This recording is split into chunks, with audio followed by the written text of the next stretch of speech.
อัปเดตชีวิตขึ้นมาอีกนิดนึง ถ้าอยู่มากก็วิ่งมองอยู่บ่ยังเอ้ย คำเพิ่นเฮ็ดให้อดีนี่เจ้าสิเลิกบ่ชาวจ้อยขอยสิถามเบิ่ง ข่อย คั ยั ก น แม่ หับปากว่าอะไรยัน ฮะ เพิ่นหับปากข่อยสิกลายเป็นตัวเนาะทางที่นี่เฮาก็เบิ่งไปทีละหน่อยดีกว่า ค่อยเบิ่งไปทีละก้าวเนาะ โอ้ยแม่น แม่น ถ้า แม่น เรา แม่น สิว่าถ้า เรา เจ้าเฮ็ ก็ ดเฮือนให้ข่อยสิเลิกให้ข่อยก็บ่กล้าประเมินได้ เพราะว่าเฮาก็ยัง บ่จะเจอตัวเองเนาะ ทีนี้ข่อยสิว่าเฮาเฮ็ดตัวได้เป็นขี้ตัว คือจะได้เฮือนจะได้ซ่านติ โอ้ยคัก แล้วก็ซับซึ้งรู้ว่าตัวยังเลย เนาะ ก็บ่เอาเดี๋ยวเราบ่แลกเด้แกจะบ่เฮือนเขาสิบ่เราตอบก็เราบ่เอาบ่ได้เราอ่ะ แม่นแบบนี้แหละคนชื่อตรงมันคักได้แบบแม่น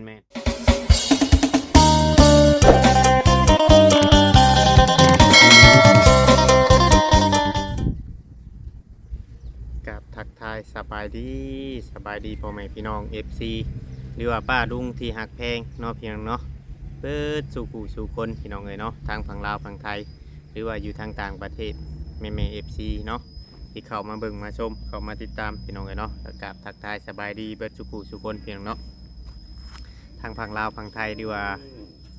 อยู่ไซก็ได้เตะเพียงเนาะที่หักแพงขนาดพี่น้องที่เข้ามาเบิ่งมาชมคลิปช่อง YouTube ของมาเวียงเนาะมื้อนี้พี่น้องเนาะมาเวียงก็ได้มีโอกาสจะได้มาถ่ายเคสอีกเคสหนึ่งพี่น้องเนาะเป็นเคสที่หลายๆคนเคยถ่ายเนาะพี่น้องในเรื่องราวของเพิ่นแต่ว่าเวียงยังบ่เข้าใจปานใดบ่เวียงบ่เคยถ่ายจักเทื่อพี่น้องเนาะก็บ่ได้เบิ่งคลิปเพิ่นอีกพี่น้องเนาะ หันไปเพื่อนป้าก็หันไป เพื่ ห อ ร น อก ป้าเพื่อน ไปตะกี้บ่ ให้ตะกี้แต่เช้ากึ่มบ่ทันเขามาเราบ่ได้อยู่ได้เฮือนได้นี่ยันเช้ากึ่มมาหาแล้วก็อยู่แต่ในเฮือน จักคนแล้วยูทูบเบอร์เข้ามานี่เข้ามาหาชุมเจ้าร วมทั้งเบิดจะหาคนทำแม่เหมือนตาแกมัน อืม แล้ว1เราเท่2ก็เช้ากึ่ม3ก็เจ้า4ก็นั่นเลย ทางเบิ่นมี5คนเนาะ แต่ช่องบ้านโคก YouTube ทายบุญบ้านโคกยังบ่ได้มาปั้นเรานะตัวยังแต่ยังบ่ได้มาอัปเดตมาถ่ายทุกมื้อสินะ ใครแนะนำเราเข้ามาทางเบาเท เราเขามาเองเราเห็นอยู่บนทางข่อยไปเก็บกระ เก็บ ป๋อง โยมเก็บโยม อ๋อเจ้าหาเลาะเก็บกระป๋องอยู่หนทาง แต่เห็นกระเป๋าเท่เก็บอันนี้ได้ซื้อเขากิโลกิน โอ้ แล้วก็เพื่อนก็ผูกพันได้บ่ได้แม่นสิแบบนี้ได้ อ๋ออันนี้คือว่าเฮือนมันดีขึ้นมาแล้ว โดยก็คือว่าข่อยซื้อไม้แล้วก็ซื้ออันก็ทั้งหายขาวมือเขาก็ผู้ดี7-8 ล้าน โอ้หาดเจ้าก็ถือว่าเก่งนะหาเงินได้7-8 ล้านเนาะ โอ้ยจักปีจังสิได้สันนั่น2-3 ปีเก็บเอาทีละหาทีละ10 ถือว่าชุดดูได้พี่น้องเอ้ยเนาะเราฮู้จักหาเฮ็ดเวียกเฮ็ดงาน แต่ว่ารวมกันกับเงินเอาว่าแม่มอนเขามาซอยบ่ บ่ได้ คนละส่วน คนละส่วนอันนี้เฮาซื้อมาเองอะ เพิ่นเข้ามาช่วยแล้วเพิ่นช่วยยังเนี่ย ช่วยกันแล้วก็มีแต่ว่าไม่อัดแล้วก็โอ้ย เพิ่มเติมมาสิเนาะ หลายปีแล้วบ่หลายปีจักปีแล้วแม่ ต่อกัน3 ปีข่อยจังได้มา2แซม อ๋อ5 ปี 5 ปีเข้าปีที่6 3 ปีข่อยจังได้2 อ๋อแสดงว่าอันเพิ่นถ่ายบทสัมภาษณ์นี่คือว่าหลายปีแล้วเนาะ ถ่ายกับว่าถ่ายอยู่บ่ตะกี้เราถ่ายอยู่บ่ได้ถ่ายดุนะ บ่ได้ดู อ๋อ แบบว่าป้าแอเราไปขอน้ำอยู่เฮือนแล้วก็ถ่ายใช่ไหมบอกยังไม่บ่ได้ว่าตั้งใจถ่ายคือจะไปหาถ่ายช่วยเหลือนะมันบ่ได้ถ่ายแบบนั้น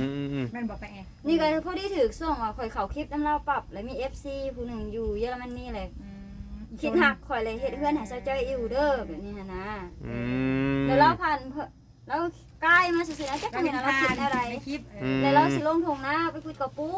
แล้วพอดีเห็นเฮือนข่อยเลยนี่เด้อเฮือนเซาจ้อยแล้วก็เห็นข่อย ว้าวง่ายๆว่าอันเราบ่แม่นสายนี่โดยตรง แม่นเราถ่ายเราเองเราถ่ายกิน แม่น เราถ่ายกินถ่ายเรา โดยมาเพราะว่าคือทางทีมงานเฮาหรือว่าหลายๆคนแถวทางบ้านเฮานี่ส่วนหลายสิเป็นแบบสายบุญโดยตรงแล้วต้องทำได้ถ่ายสิเข้ามาถ่ายอัปเดตไปตลอดพี่น้องเนาะถ้าว่ามาพร้อมกันแท้ๆนี่หน่อยชุมเจ้าพอ กินข้าว อยากตกใจพุ่นแหละสิว่าเพิ่นมายังสิว่าแหละ มันหลายคนหั่นนะโดยเข้าใจแล้วพี่น้องเนาะเพิ่นทายแบบมันผ่านแต่ว่าความรู้สึกหรือว่าความมีต้นสงสารเนาะก็เห็นเพิ่นก็ทางผู้รักผู้ใหญ่เพิ่นก็เลยช่วยเพราะได้มุ่งไว้หลังคากับ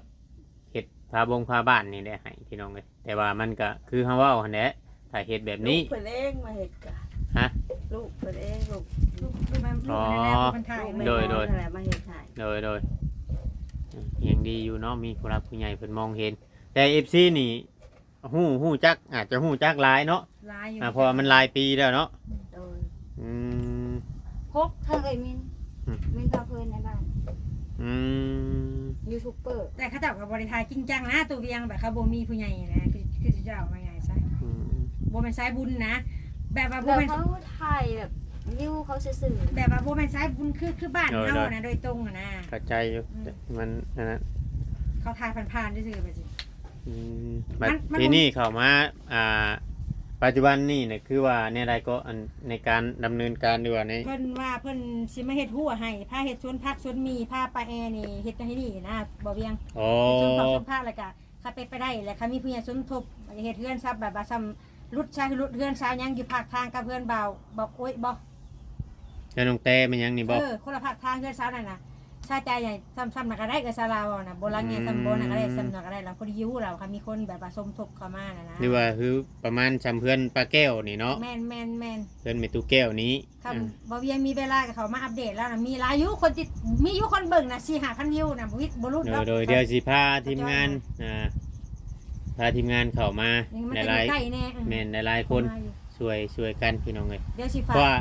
มันก็บ่ได้ไกลหรอกอยู่นี่นะมันอยู่ในขอบเขตเชนูนี่เนาะ แม่นซ่านเมืองนี้ เฮาบ่ฮู้จักบ่เราอยู่ชื่อ แล้วหักทุกข์ว่าเราถูกทุกข์อีหลี เพราะว่าคลิปของเราก็เฮาสิบ่เห็นนี่ มันสิบ่แสดงให้ในกลุ่มสายบุญ แม่นคนละกลุ่มเด้ แน่มันสิบ่แสดงให้ในกลุ่มสายบุญคือว่าแผนการต่อไปนี่แม่นเฮ็ดหัวบ่ เฮ็ดหัวแม่เฮ็ดหัวให้เราออกหัวแล้วก็สิให้พ่อทั้งบัวพาเราเฮ็ดงานพักปลูกพักให้เราเฮ็ดเป็นหน้านั่นนี่นะพาเราเฮ็ดให้เรามีวิธีแต่เราเฮ็ดเป็นอยู่แต่ ปลูกเป็นอยู่บ่ผักนี่ชาวจ้อย ๆก็พอได้อยู่ พอได้อยู่เนาะ เลย เออ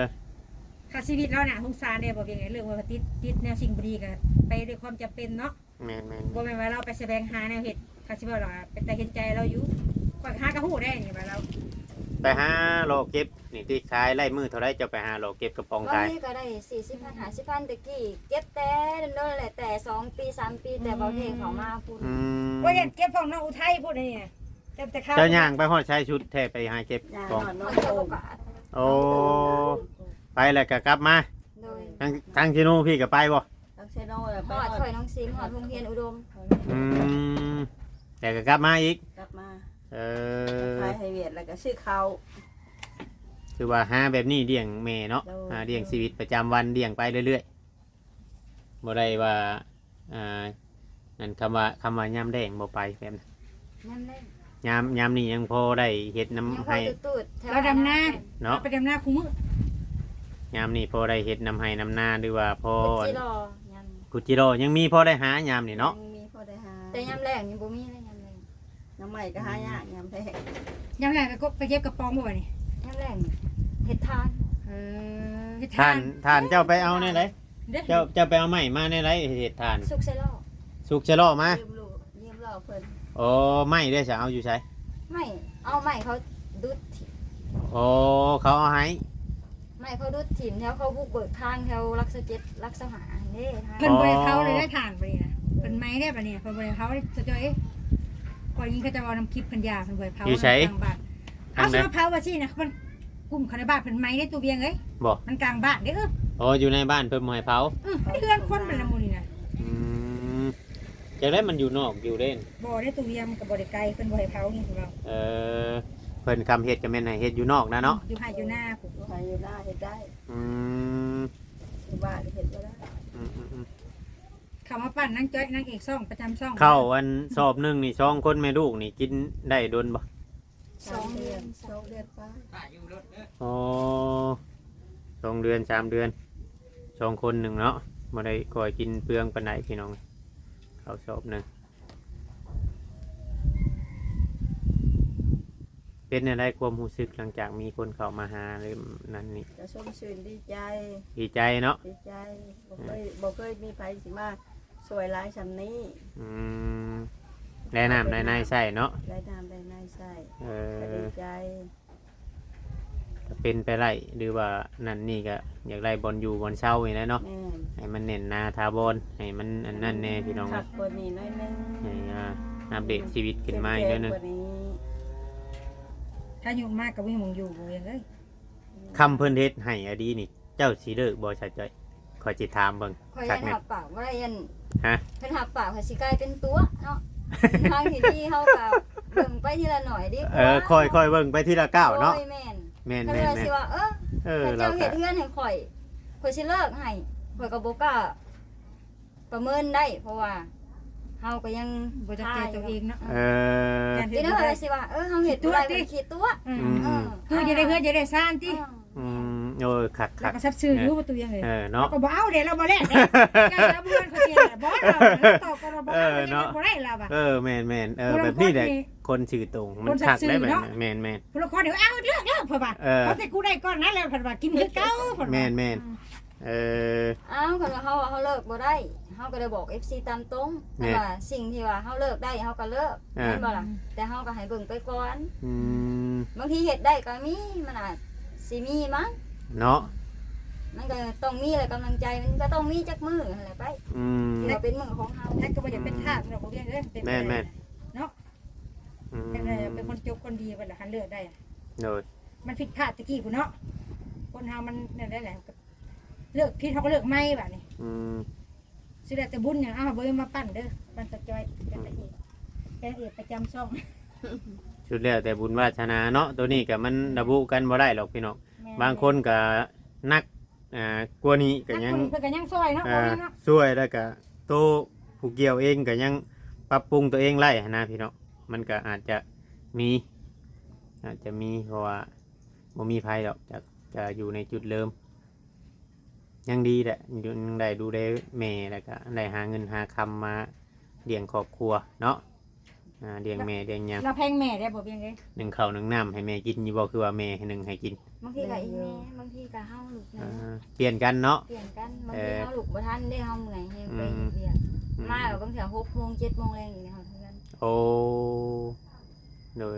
ต้องบุกให้มันฮอดค่ำมันจังได้ประมาณว่าเอา300,000เนาะให้แม่แน่ตัวเองกินแน่เฉพาะหลายๆเรื่องนี่ค่าเสียบ้านเสียเมืองนี่เฮาก็ต้องแยกไว้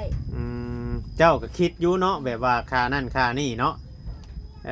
ต้องเฮ็ดให้ไร่มื้อนี้กูต้องเอาซ้ำนี่นะต้องเฮ็ดให้ไร่เนาะ แม่น คำกะยามัน ข้วต้ด้วยแม่นค่าขนมข้าวต้มเฮากินนมเนยเด้ เอ เฮาซื้อไป อ กินอยู่หม่องเฮ็ดเวียก เอ แต่ อ เฮาเมื่อยเห็นซะเลยขนมไปหอดทุ่งนาตลาดน้อยเข้าไปอ้าวอยากได้ซะนะ เอ ต้องไป อ ซื้อ โอ้อืม ซื้อบ่ได้300,000ให้แม่100,000เอาไว้100,000แล้วก็ ตัวนั้นน่ะแชร์หนึ่งกับค่าใช้จ่าย ค่าใช้จ่ายของตัวเอง เออดี แต่ถ้ามันเหลือก็เอาเข้ากองทุนเลยคืน อืม มีกองทุนน้ำผมเนาะ เอาเพื่อเฮาได้ซะ เพื่อสิได้สู่ต่อนะแต่คือ ขักเรื่องมีกองทุนพร้อมเพียงเด้ เรายังหูจักแยกชิ้นชวนหรือว่าตัวนี้ไปเห็ดตัวนี้ ตัวนี้เห็ดตัวนี้ให้แม่บ่แม่นให้แม่มื้อนี้ให้แม่บ่แดงมื้อเช้าถามเอานำแม่อีก บ่แล้ว ให้แล้วคือให้บ่ ให้คือให้แล้วก็ให้เลย เพราะว่าข่อยเคยเห็นได้บางคนหาเงินมาแล้วแม่เก็บไว้ให้เฮาบัดตื่นมามื้อเช้าบัดถามเอานำแม่อีกบ่ได้ใช้แม่ได้แต่ถือซื้อ จะชื่อเป็นสะพานบุญให้ลูกชื่อ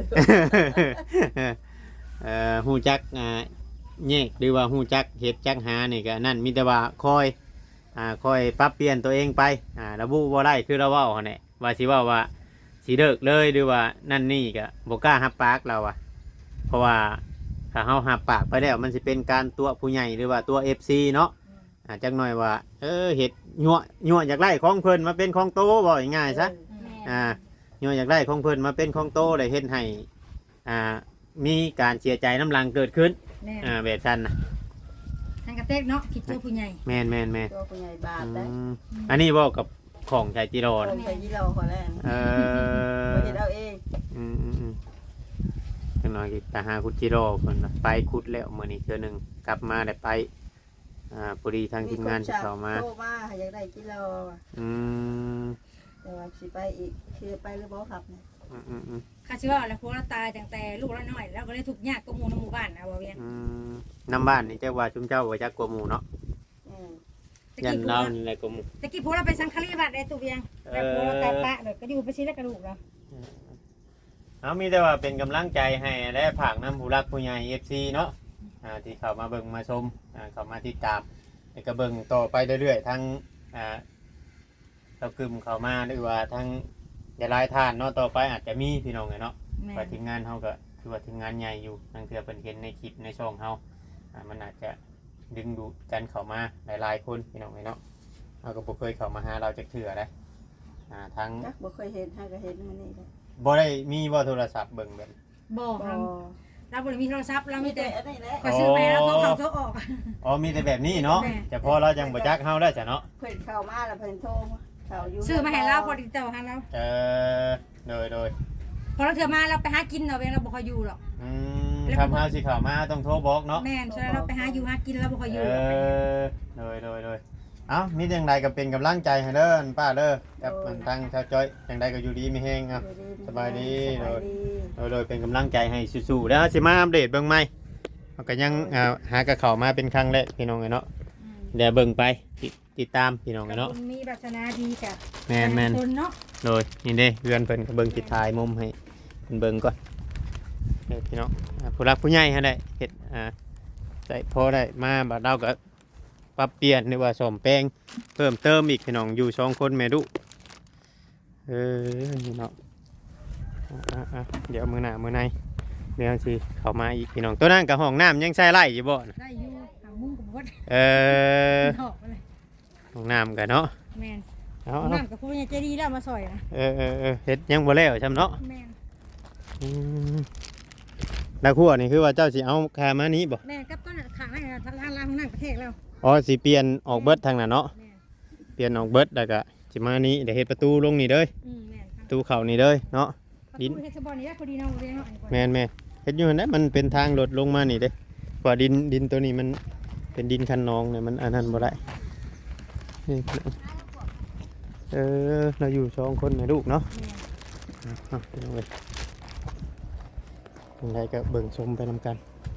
พี่น้อง FC เนาะมีแต่ว่าเฮาสิพาทางงานเข้ามาหรือว่าผู้รักผู้ใหญ่เนาะมาเบิ่งมาชมในคลิปของชาจ้อยกับแม่เนาะเพียงเนาะคลิปนี้ก็บ่มีหยังหลายเด้อพี่น้องผิดพลาดกันใดก็ต้องกราบขอโทษขออภัยฝากเป็นกำลังใจเนาะเพียงเนาะ